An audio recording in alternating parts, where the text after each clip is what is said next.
Hey guys, it's Julie Abels with Ridgelight Ranch, and I wanted to walk you through how we're drawing Canada and just how to make use of a blob map to translate to kind of drawing a map. So here I've got my map that I traced from my book map. So I kind of created my own, and that tracing gives me a lot of knowledge of some of the shapes. And then I laid another piece of paper on here on my light pad and traced it again, just kind of rounding out and simplifying all the shapes so that I have a blob map. And so this process has kind of told me what I want to pay attention to when I'm first getting my map on the paper. So the first thing that I want to do, I want to focus on Hudson Bay first. And so Hudson Bay is really kind of in the center of my paper, and it's roughly circular. So I'm going to start with a circle in the center of my paper. Now I'm going to do some measurements. So you can do this on your blob map, or you can do this over here. You can do it with a pencil. You could do it with a ruler, but I like to just grab a pencil, so it's a very rough estimate. So the width of Hudson Bay is from about here to here. So this is going to help me get a circle, oval, some kind of shape here. All right. The next thing I'm going to do is I'm going to draw this line of latitude that separates out all the provinces. Okay. Now, about 1 Hudson Bay width down from that is the line that separates out Canada versus the US. So I'm going to draw another line there. And then a little bit less than 1 Hudson Bay is where the top of the Northwest Territories kind of sits. And so I'm going to come right about here, give myself a little guideline. So this is going to help me kind of keep everything in proportion. Now, when I'm looking at, I'm going to switch places here. So again, the blob map is telling me what to pay attention to, but I'm going back to one of my original maps to try and do my measurements so that I can be a little bit more precise. Okay, so 1 Hudson Bay width over, I'm going to draw kind of a point out over here in the middle of the ocean, right? And from here, it's going to be even with about the tip of Greenland. So I'm going to do another one, tip of Greenland. And then I'm going to notice that my tip of Greenland just about intersects this line over here. So I'm going to come over and kind of use my pencil to act like it's a straight line and say that's going to be the bottom of Greenland. All right. Now I know Hudson Bay's here, that I've got to have Manitoba here. And about 1 pencil width across of Hudson Bay. Remember, this is kind of my standard measurement that I'm measuring everything else by. All right. Is this line between Alberta and Saskatchewan. So I'm going to draw this line here. And this is going to give me the delineation between Saskatchewan and Alberta. And I'm just going to say it's about halfway in between that Saskatchewan and Manitoba separate. All right, now if I go from this Alberta-Saskatchewan line over, where does that put me? Puts me right over here. We're going to say, the Yukon is over a little bit. So this is my line. I'm going to say the Yukon's over here. And then British Columbia is a little bit further over. All right, that's good to know. And if I come over here from the edge of the Yukon, so instead of measuring from this dot, I'm moving over to the edge of the Yukon, and that's going to give me a line about where the Yukon stops. All right, and I can see where the Northwest Territories are, so I'm just going to kind of come up and down and have kind of a diagonal line. Here, this is going to be another diagonal line where British Columbia comes through, and I'm going to kind of look at where the United States, where Victoria is, that's about even with this line here, okay? So wherever this line ends up, we actually need to slant British Columbia all the way over here for the United States. This is going to be my US. All right, now I'm going to remember that Alberta has this little jog, or maybe it's British Columbia that has the jog. The Yukon is here. I've got my Northwest Territories here. Now this Manitoba to Saskatchewan line comes up further, just a little ways up, and then we're going to have to angle it over. This vertical line just about lines up with Alberta, and then I'm just going to draw a diagonal over. All right. So now with my blob map, I can see how I've simplified this coastline. Nunavut, is that how you pronounce it? If you guys know me, I'm horrible with pronunciation, so you'll have to forgive that. We can see that this little string of peninsula is kind of even with the side of Hudson Bay. So I'm going to kind of draw that line up there, and that's going to remind me there's a little set of peninsulas, islands there. And then I'm just kind of simplify that line there for a while. Now for the side of Hudson Bay, let's get a little bit more detailed. It doesn't make a circle here. Instead, right around here, it kind of comes up. All right, I can see over here, I've kind of made this little jog over. So about how far does it come over? More than half of the way through my circle. So maybe around in here is about how far the land comes over. All right, and then down south, this little piece comes out. This is, I like to think of this as a little snail, a little racing snail. Like this is his little shell, and this is his little eyeball, and he's like turbo. So anyway, that's how I get that little shape. All right, now I've got this funny little island, which I looked up. I think it's called Baffin Island, and it makes me think of a cat with a very bushy tail. So to remind me that Hudson Bay is open on this side, I'm going to start here with this crazy island. And I might, you know what, I'm going to actually work on Greenland a little bit more first.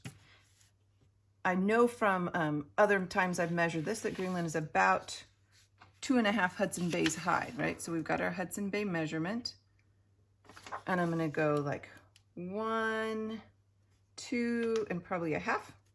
And then I know over here in this wide part, it's 1, 2, 3 and a piece wide. Okay, so I'm going to say, I keep losing that. I should just mark my pencil here, huh?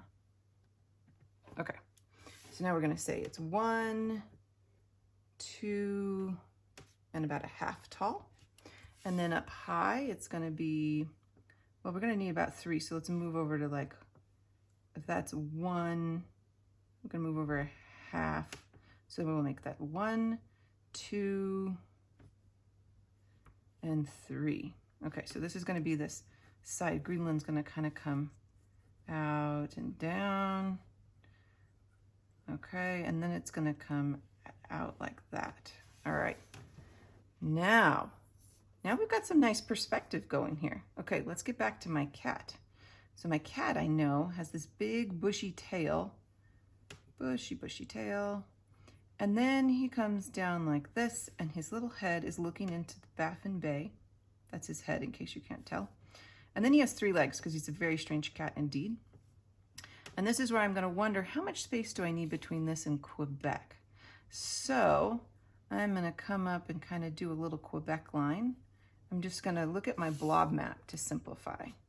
This is going to help me get that line a little simpler. I'm going to come down with a point, and then I'm going to start coming down. All right, so now I can see where my lines are. I'm just going to give them 3 legs.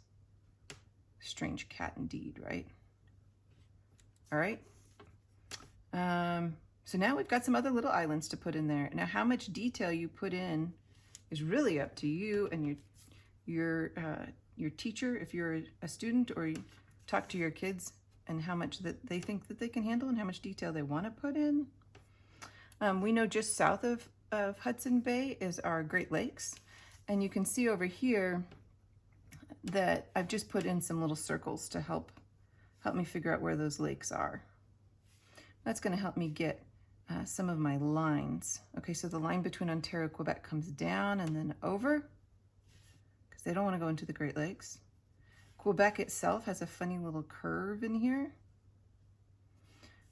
This Newfoundland, where it kind of comes out, has this funny little shape. And you'll see on my blog map, I included a more sharp turn here than it actually is on the map, but that's just to help me remember what it looks like. And that kind of makes it a little bit easier to draw in your memory.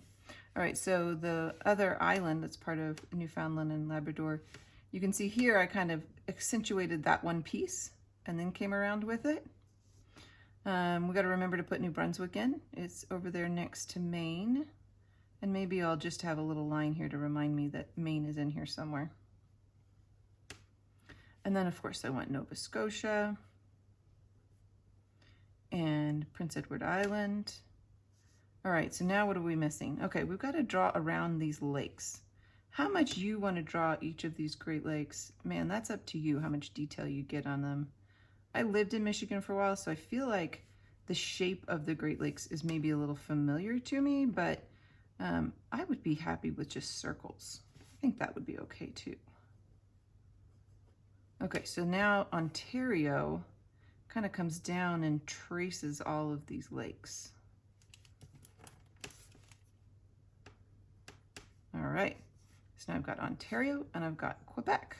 All right, now what in the world do we do with all of these little islands up here? I think you could totally leave them off and just have a little scribble that reminds you that there's a bunch of islands up there. I think that's a perfectly acceptable scale. But if you want to draw them in, this is kind of how I went about thinking about it with my blob map. I think this guy kind of looks like a little bit of a weird fish, right? And he's kind of right above this area where the slanty line is.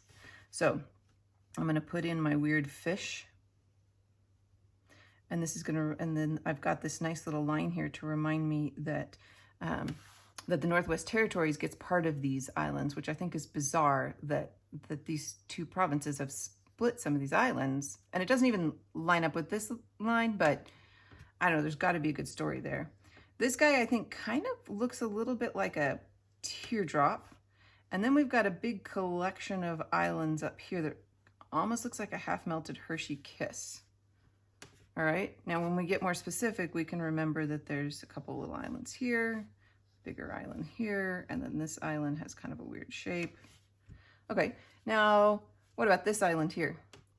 This one reminds me of those weird things where they balance crazy rocks on each other. So you've got this rock that's like going out, and then this rock that's like kind of circular, and then it comes back in.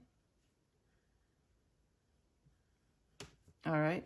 Now there's a island right up in here that when you get kind of close to it reminds me of a big long rabbit with two ears, and then his little face is kissing this other island.